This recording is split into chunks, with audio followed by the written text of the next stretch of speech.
On today's show, I'm joined by Phillip Rossman-Reich of Locked On Magic. We talk about the playoff series that these two teams played back in April. A lot of talk about Evan Mobley, how he can be the key to the Cavs becoming a true championship contender in the Eastern Conference, and so much more straight ahead on today's Locked On Cavs.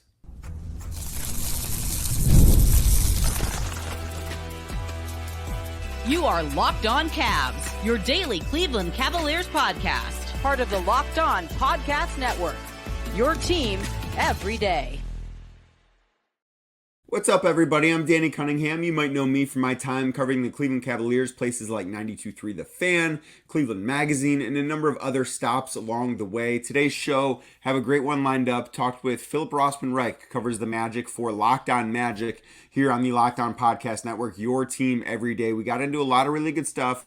Talked a ton about Evan Mobley, talked a ton about Darius Garland and Donovan Mitchell too. So I know this is a crossover episode, so there's a bunch of stuff about Orlando, which I think is good to know as a Cavs fan, considering I think these two teams are going to be battling for playoff position, not just this year, but for years to come. I also do want to say thank you for making Locked On Cavs your first lesson every day. You can check out the show anywhere you get your podcasts, Apple, Spotify, anywhere else. Drop us a 5-star rating. Leave a nice review as well. Also, make sure you check out the show on YouTube. Just search Locked On Cavs on YouTube. Hit that thumbs up button. If you're liking the video, click subscribe and hit the notification bell as well so you know when the latest content from Locked On Cavs is coming your way. Today's show, of course, is brought to you by FanDuel. Now through September 22nd, FanDuel is giving you a 3-week free trial of NFL Sunday Ticket thanks to YouTube and YouTube TV. All you have to do, bet $5.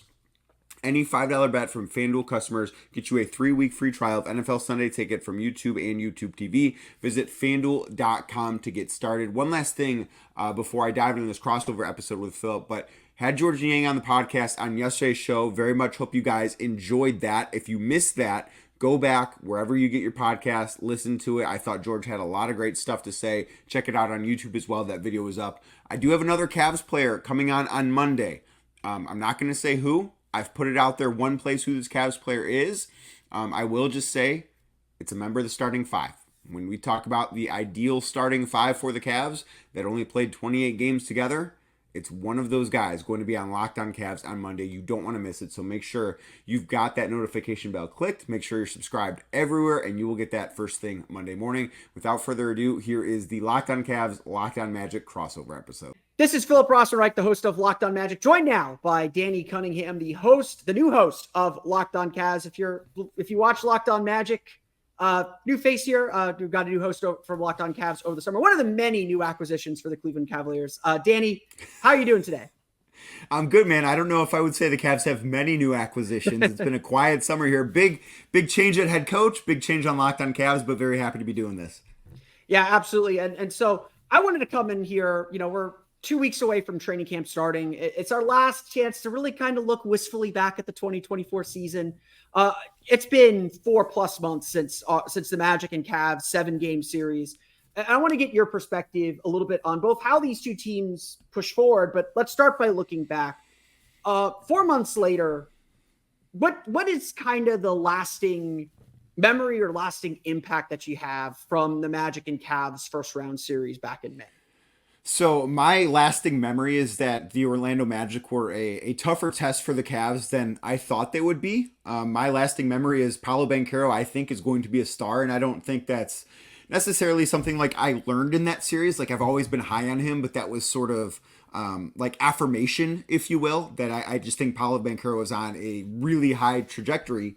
But my lasting memory is also Donovan Mitchell was able to put the Cavs on his back when they needed him to, and the Cavs were able to make a lot of plays. And it's also something, and I know that this was referenced on by one of the Wagner brothers when he was on George Niang's podcast last week, that home court advantage matters. Like, if that Game 7 is played in, the Kia Center now in Orlando instead of at Rocket Mortgage Fieldhouse in Cleveland, I think we're probably talking about the Orlando Magic and what they did moving on into the second round. But because the Cavs were able to win enough regular season games and have that pivotal Game 7 played in Cleveland, I think that's a big reason why they moved on. As you look back at this, what do you remember about that series? Yeah, I mean, the big thing for me from the Magic perspective was always about, this is what the playoffs feel like. It's been a while since the Magic had a series where they actually could win. And just the amount of precision that's necessary to be successful in the playoffs, you kind of forget that. It's like it's somewhat muscle memory, but you forget that. And to your point, like Donovan Mitchell always seemed to know exactly what his team needed. Like Paolo was great. Don't get me wrong. I will stand for Paolo as much as I can. But Paolo was just kind of like, grasping blindly to say, like, this is what I got to do. Like, I gotta figure this out and figure out what I need to do. And, a lot of us here in Orlando talk a lot about the game that Franz Wagner had in Game 7, a 1-for-15 performance. Jalen Suggs, I think, was 2-for-13 in that game. Donovan Mitchell really stepped up his game in ways that I don't think the Magic quite understood. I think it was game 7 when he passed the ball to Darius Garland. Garland had a terrible series. I think right. You'd agree with that. He had a nightmare of a season. Like it wasn't confined to that series. He was just not the level of player they needed him to be all year. Like I remember entering that series and saying, Donovan Mitchell's going to do what Donovan Mitchell's going to do. Like he's gonna be Donovan Mitchell. Darius Garland was the guy I was really worried about. And I remember being at Game 5 after the way that they played in Orlando and asking like Cleveland reporters, like, what's up with Darius Garland? Like, I thought this was going to be his series to kind of shine and really pull things out. But I believe it was Game 7 when Garland missed that 3. Mitchell got the rebound, kicked it right back out to him. And that was probably the moment that I was like, the Magic aren't coming back in this game. Like Game 5, Garland had, I think, 17 or 21 in the first half. And it was just like the precision of knowing as a superstar, when do I put myself into the game, make sure that we're getting that steady drumbeat, and when do I defer to my teammates? That's something that the Magic didn't really know how to do, but like Donovan Mitchell, that's a true superstar. Like that, like he is everything that was advertised and more. And all those, I was one of the Magic fans who were like, the Magic aren't quite ready for a Donovan Mitchell type guy when he got traded to Cleveland, and the Magic were one of the teams that people thought that might deal for him. That's why you get a Donovan Mitchell. Like that series, that moment, even Game 6, he comes up short, but he was willing Cleveland to stay in that game. That's when true stars come out, and that's what I remember most about that series. Yeah, I will never forget that Game 6 because a lot of people here were honestly really upset with how that turned out, where the Cavs go on the road, they get an all-time playoff performance, and Cleveland is a city that has seen a lot of really good playoff performances by some guy that used to wear number 23 in this town. But they got an all-time playoff performance from Donovan Mitchell, scored 50 points. He was the only guy really that showed up in that game for the Cavs. I know Darius Garland had 21, so his box score numbers look okay, but I think a lot of people were mad that Donovan Mitchell put the team on his back the way he did and they couldn't get the job done. I will say I was impressed with the way the Magic fought back in that series too, because you think about how those first 2 games went in Cleveland, where the Magic took the first blow. They looked like a team that never been there before. Right. They looked like a team that it was their first playoff run, and it was their first playoff run. Yeah. But to get up off the mat and win the next 2 games in Orlando, I thought was a really impressive thing. I thought that they would win Game 3, but I thought that the Cavs would go back to Orlando, take care of business in Game 4, really put their stamp on the series by going up 3-1. And I didn't think the Orlando Magic were a team that were going to be able to come back from down 3-1, especially in their first playoff run together. I just didn't think that was a possibility. But the way they fought back and the way they evened up that series, and then also winning a Game 6 at home with your back to the wall, like those are things that from a young team, even though they didn't win the series, that I take away as, okay, that's a really impressive group that I do think is going to have, the Eastern Conference is very crowded at the top, but I think the Orlando Magic are not going to be a quiet team again for a really long time. Yeah, and like I remember between Game 3, that's how I expected the series to go. I think I had the Cavs in like a hard 6, if that makes sense to people.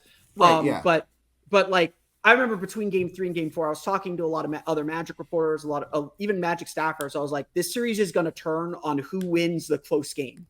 And we all thought Game 4 was going to be the close game, where it's just like one play, turns everything. And, we get to Game 5, and obviously Evan Mobley has that huge block. And it, to me, honestly, winning at home is winning at home. But like the way the Magic rallied after losing game 5, the heartbreaking way that they lost game 5, and Cleveland, winning game 5 the way that they won game 5, that's usually the kind of play that ends a series for a young team and just kind of discourages a young team and puts them away. And obviously that didn't happen. That showed a lot of mettle. That showed a lot of toughness from this young Magic team.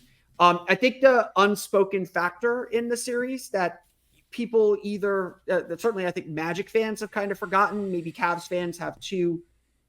What impact would Jared Allen's presence in those last 3 games have had, in your opinion? So I think that's a really interesting question to think about, because we obviously will never know the answer.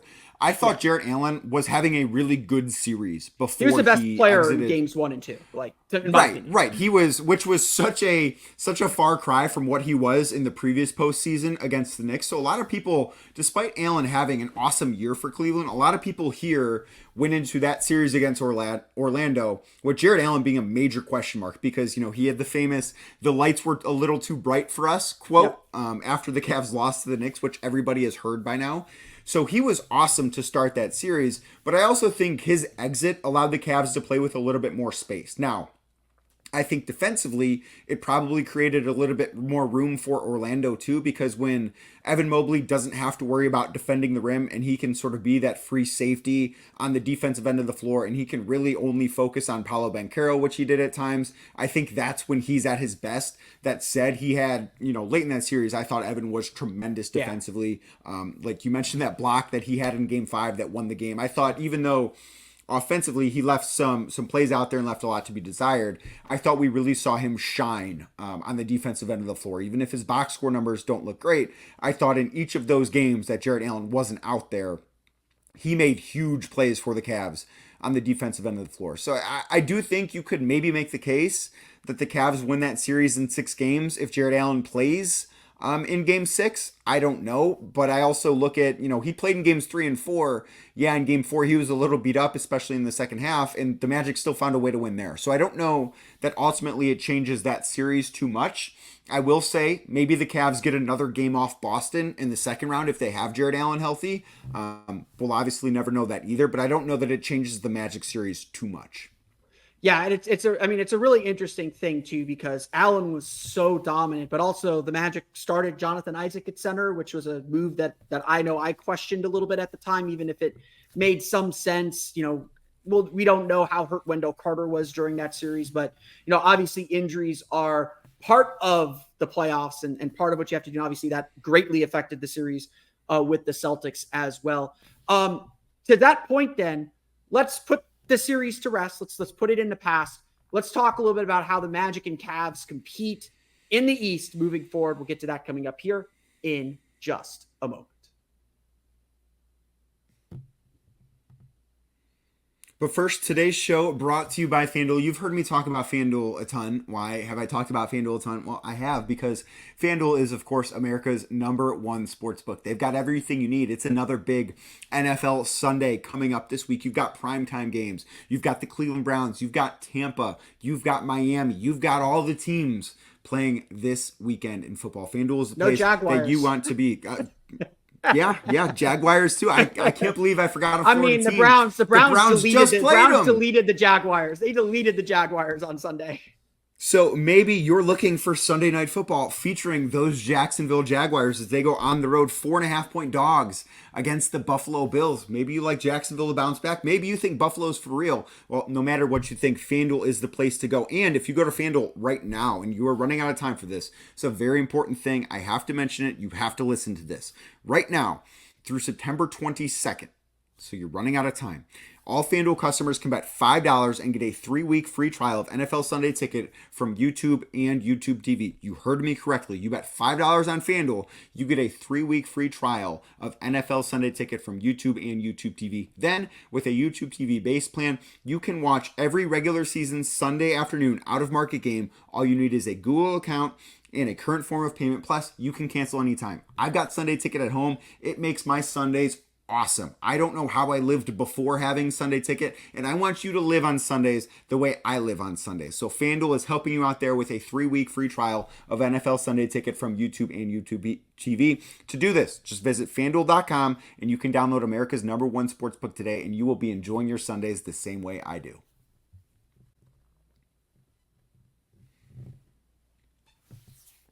We want to thank you for making Locked On Magic and Locked On Cavs, or Locked On Cavs, they can't both be, I guess, your first listen of the day.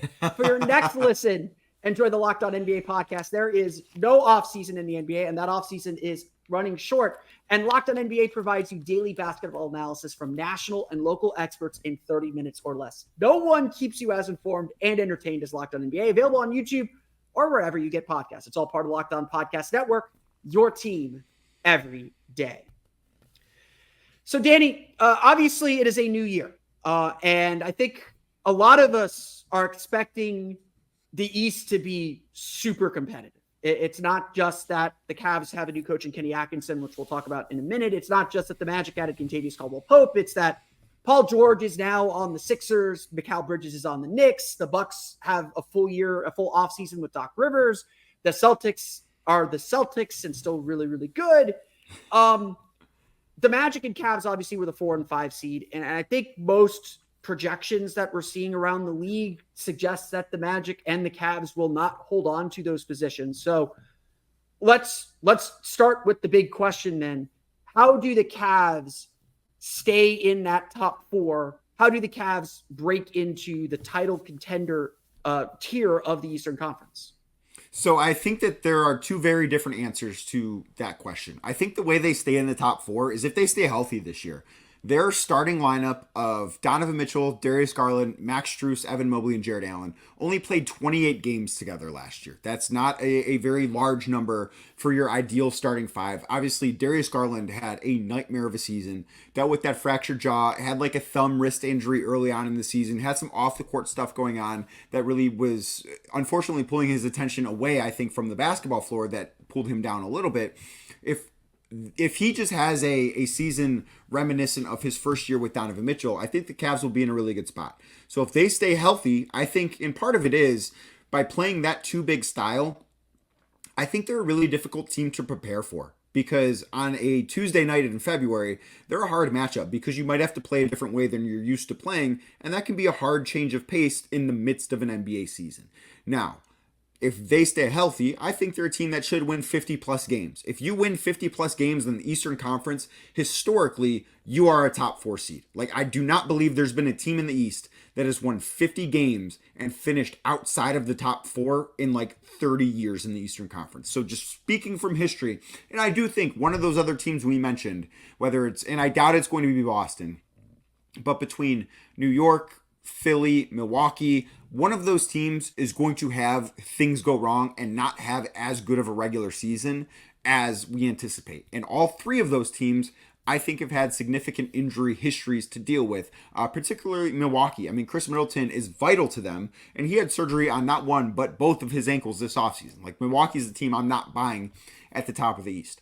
As far as championship contention, that I think is on Evan Mobley. If Evan Mobley takes a leap forward and becomes an offensive force that is equal to what he is defensively, that is the key to the Cavs becoming a true championship contender. Because if that's the case, Evan Mobley becomes your best player. And if Donovan Mitchell is your second best player, I think you have a championship contending team. I don't know that that's going to happen. That's putting a lot of pressure on Evan. That's putting a lot on new Cavs head coach Kenny Atkinson. But I think that is how they go from a team that, if everything breaks the right way, can be in the conference finals, to a team that, if everything breaks the right way, can be hoisting Larry O'Brien trophy. Now, I'll flip that around on you. Those two same questions. How do the Magic jump from 4-5 matchup to maybe being even in that 2-3 zone? And how do they become a championship team?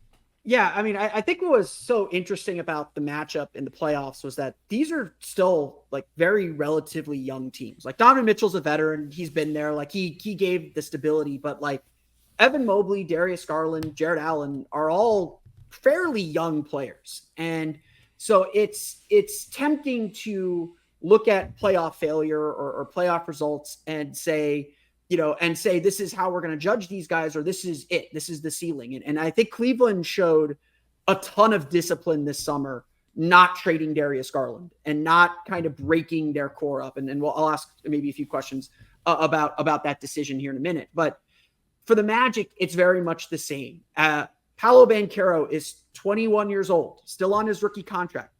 He has to get better. He has to be more efficient. I think he had 9 turnovers in the first 2 games of the series, and that was a big thing. That was him making mistakes, learning how to be the main playmaker on a playoff team with defenses tailored specifically to the things he likes to do. He's got to obviously make more shots. He's got to be a better passer. He's got to do everything better. It's surprisingly simple.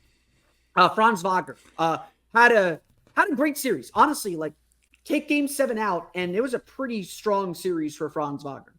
But he's got to be more efficient as a three-point shooter. He's got to continue to diversify and grow his game. The same with Jalen Suggs. The Magic, I think, made one of the adjustments in the series was games 3 and 4. Jalen Suggs was playing a little bit more point guard, setting Paolo up a little bit more instead of always having Paolo with the ball in his hands.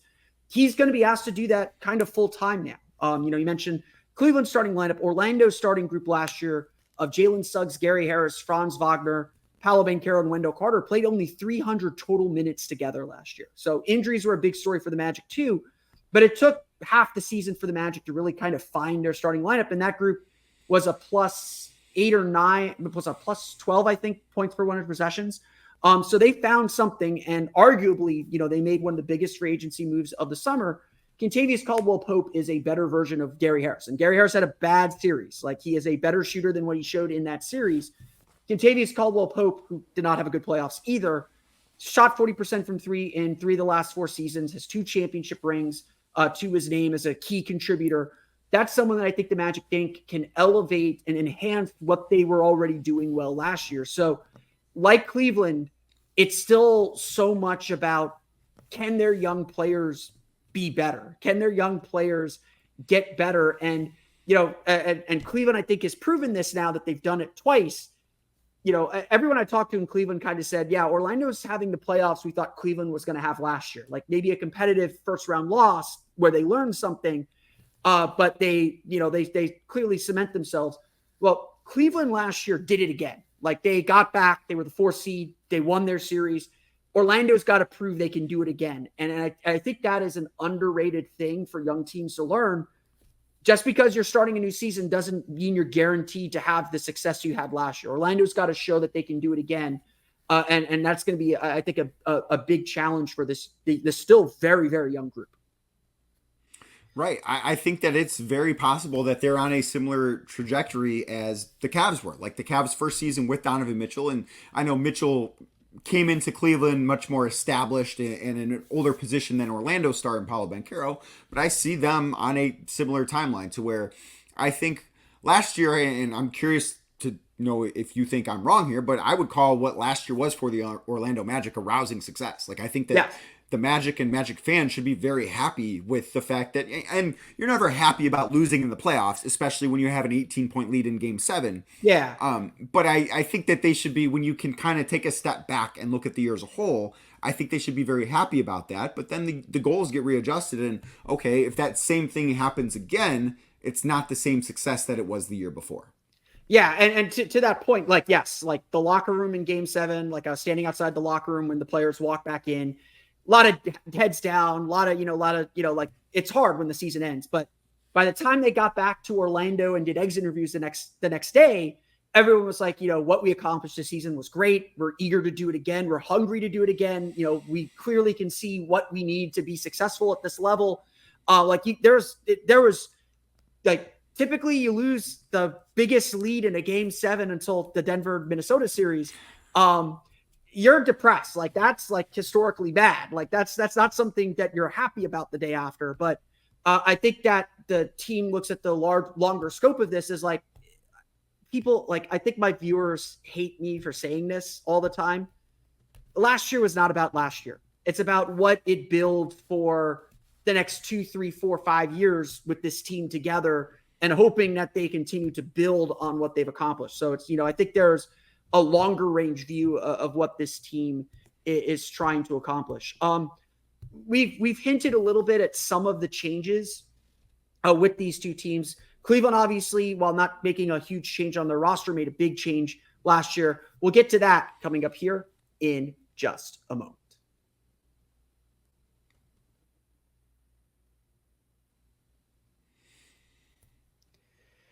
So, Danny, you mentioned it when I asked you what the Cavs need to compete a little bit about how the starting lineup for Cleveland was a little bit wonky all year. I think one of my takeaways from the series, and one of the reasons why I thought they might trade Darius Garland or try and mix something up, is it always felt like they weren't at their best with their main four players on the floor together. Obviously, when we were in Cleveland, we could all feel it. Game 5, you could hear boos for JB Bickerstaff. Game 7, you could absolutely hear the Rocket Mortgage Fieldhouse crowd booing JB Bickerstaff. What impact do you anticipate Kenny Atkinson having on this team? Because changing coaches is a big deal. And Kenny Atkinson's a very, very good coach. I think he is a great hire. What is his impact going to be on the Cavs and their ability to compete? So I think that offensively, they're going to look different. I expect them to look better on that end of the floor than they did under JB Bickerstaff. I think when Bickerstaff was initially raised up from the lead assistant to the head coach, when John Beilein was resigned or let go or whatever happened a few years back, thought he was the right man for the job. But I think that job was entirely different than the job that it is now. The Cavs needed to revamp their offense, and it's not an easy task because I don't think all their pieces offensively are a perfect fit. I don't think that a lot of people believe that. There are people, inside that organization that do believe that they can make it work offensively. Kenny Atkinson's going to have a chance to make that work. I expect them to play at a faster pace on that end of the floor. They have been near the bottom of the league in pace. And then you look at what Kenny Atkinson did as head coach in Brooklyn. His teams there, albeit structured differently, were in 3 of his 4 years were top 10 in pace, and the 4th year they were 11th. So I do think that they're going to play faster. They're going to try and maximize Evan Mobley as well. Like, he is the key to all of this. If Evan Mobley can be great, the Cavs are going to be a really hard team to beat because that guy is oozing potential. He has a lot of skills that I don't think have been necessarily tapped into by the previous coaching staff. And Kenny Atkinson is known as someone who can develop guys. And the one other thing that I look at is he's been around some big guys that have added a 3-point shot to their arsenal when he's been there.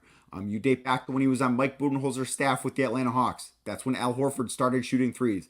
Guess what? Al Horford is still in the league in part because of that. Then you look ahead to when he was with Brooklyn. Brook Lopez was not a 3-point shooter in the least bit before then. And then under Kenny Atkinson, he becomes, out of nowhere, a volume 3-point shooter. And guess what? He's still in the league because of that. I'm not saying Evan Mobley is going to have that sort of transformation, but I do think that is a big key to it and something I expect to see a little bit more of with Kenny Atkinson in charge.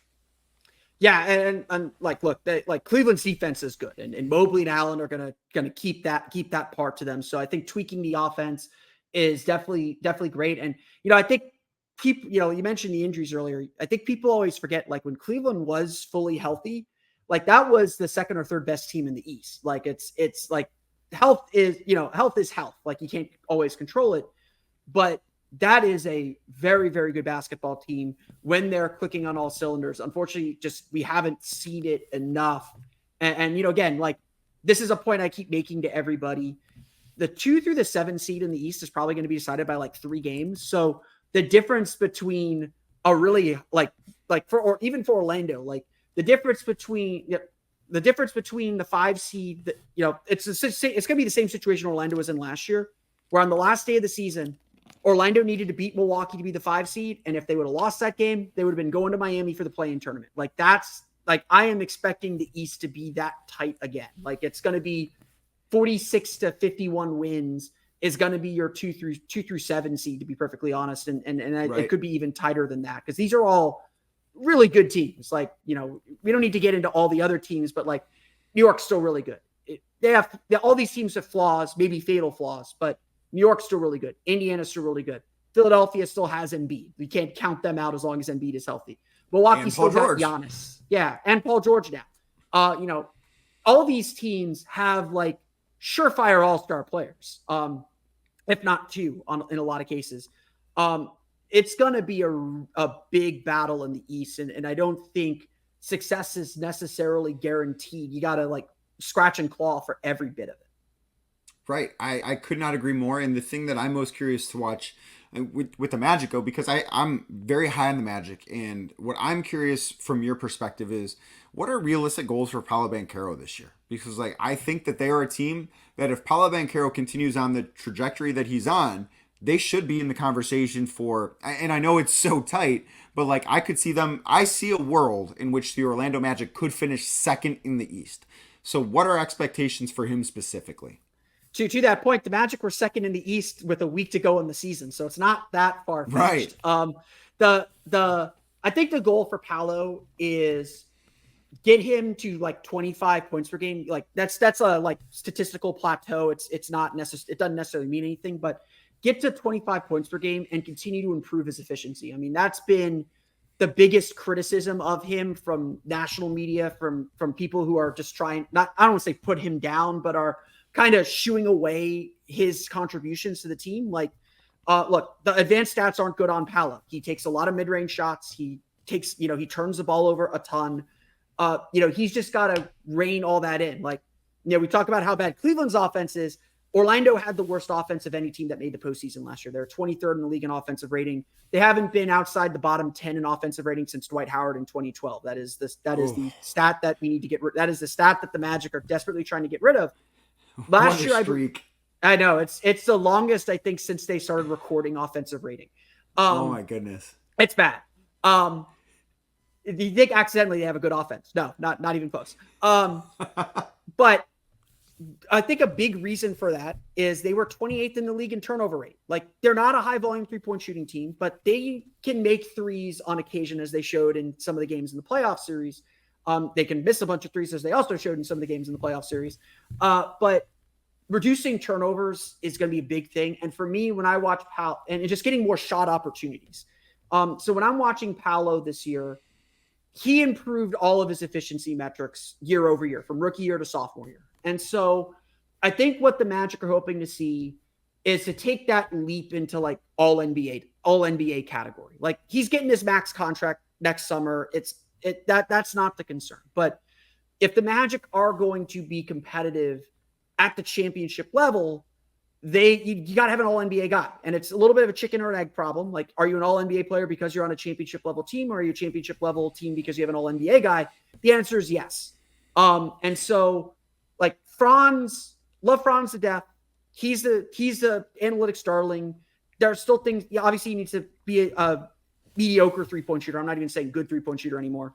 After 1 year, but the Magic need a guy that elevates to that all-NBA level, and that's asking a lot. And it's not necessarily something that you can like kind of know it when you see it. Like, Donovan Mitchell is an all-NBA guy. Like, he doesn't necessarily need to be on the all-NBA team anymore to be an all-NBA guy.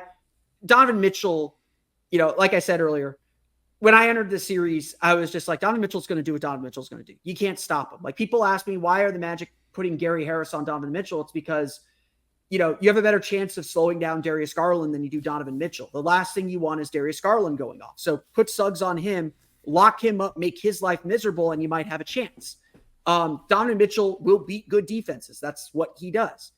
That's the kind of player they need Paolo to become. And he showed hints of that, I think, throughout the playoffs, which was far more encouraging and far more, I think, indicative of where Paolo is going than some of the efficiency stats that everyone is kind of pointing to criticize him. I think I really thought like the playoffs kind of showed Paolo's going to answer all those questions pretty well. So, it's not going to take, Paolo averaged 22 a game last year. It's not going to take much to get him to 25. It's like one more three, make 2 more free throws. He's a 70%, a little bit better than 70% free throw shooter. If he gets to the line 8 times, he's making 5. Make 6 or 7 of those 8 instead of 5 of those 8. Not only do you get those extra points, which help you, but now you're a 25, 26, 27 point per game guy. I think Paolo can get there very, very easily. It's just taking advantage of those opportunities. And, it's simple. It's just get better. Like, it's individuals getting better. It's not necessarily anything super strategic. It's make your open shots, get to the line, make your free throws, don't turn the ball over. It's basketball's not that hard in the end. Easy game, right? Easy game, super easy. The last thing I want to ask to close things up. I feel like we avoided all the hard feeling stuff we saw the Wagner brothers on George and Yang's podcast. Have you ever exited a 7-game series where both teams and both fan bases are just like very cool with each other? Like it really didn't feel like that. Doesn't feel like there's much animosity. I know we had the game 4 kind of dust up with Darius Garland and Jalen Suggs, but like I've never like exited a 7-game series where I'm just like, I'm cool with those guys. Like go. Like usually I want that team to lose the next round. I was like, go beat Boston, guys. Y'all deserve it. I don't know, because in dating back to the previous, and I know the Cavs were in the playoffs the year before and lost to the Knicks, but dating back to the previous era of Cavs playoff basketball, it was almost as if the playoffs didn't start until June when the Warriors came to town. Like, that's what it was. So, like, I think Cavs fans were cool about Raptors fans, and Raptors fans were like, I hate the Cavs so much, because that's what they ran into every year.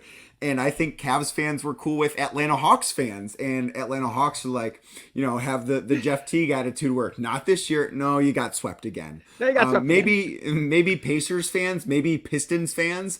Like in 2016, I think the Cavs swept the Pistons in the first round. And I think Detroit was just kind of, they were a 44-win team that was happy to be there, happy to almost win game 4. So like maybe that's the answer, but it's weird because Cavs fans, I don't think necessarily understand or know, and in fairness, they've not experienced what the journey is like in terms of building a team, because the Cavs went from really good with LeBron to really bad when LeBron left, and then they were instantly really, really good again when LeBron came back. Like, there was not a building process. So I think it's a really interesting thing LeBron for is a Cavs building to process. feel.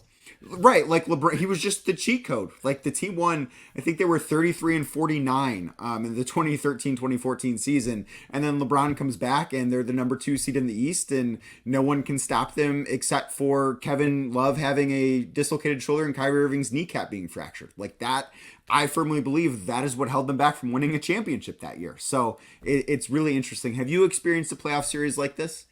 No. I mean, it's for Magic fans, it's been a while. It's been like a decade. So we were like very, very happy to be there. Like, like a series that we actually had a chance to win. I've definitely not experienced something like this. Like, I still don't like Boston for 2010. I still just, like, I'm better with Jackson Gatlin of Locked On Rockets now, but like, I'm still bitter about the 1995 NBA Finals. Like, I'm convinced if Michael Jordan didn't come out of retirement, the Magic would have the 1996 championship banner hanging in the Kia Center.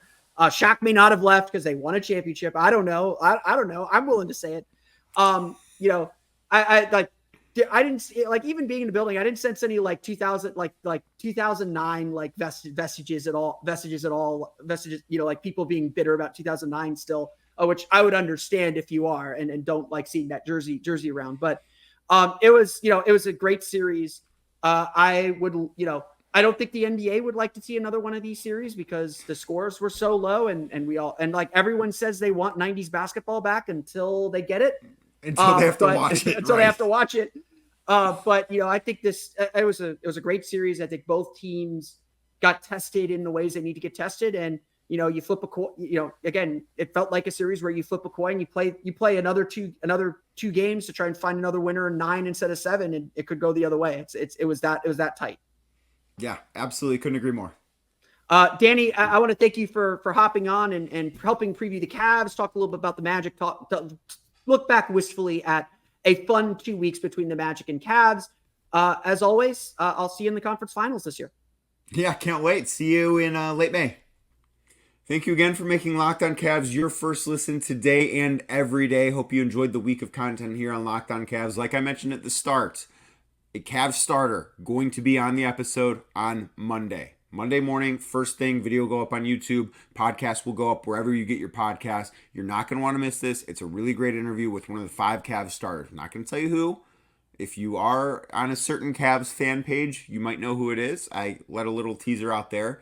But make sure you're subscribed to everything. Again, Apple, Spotify, anywhere you get your podcast. Check us out on YouTube. If you are watching this video, hit that thumbs up button, click the notification bell, and make sure you're subscribed. And I will be back Monday with another player interview.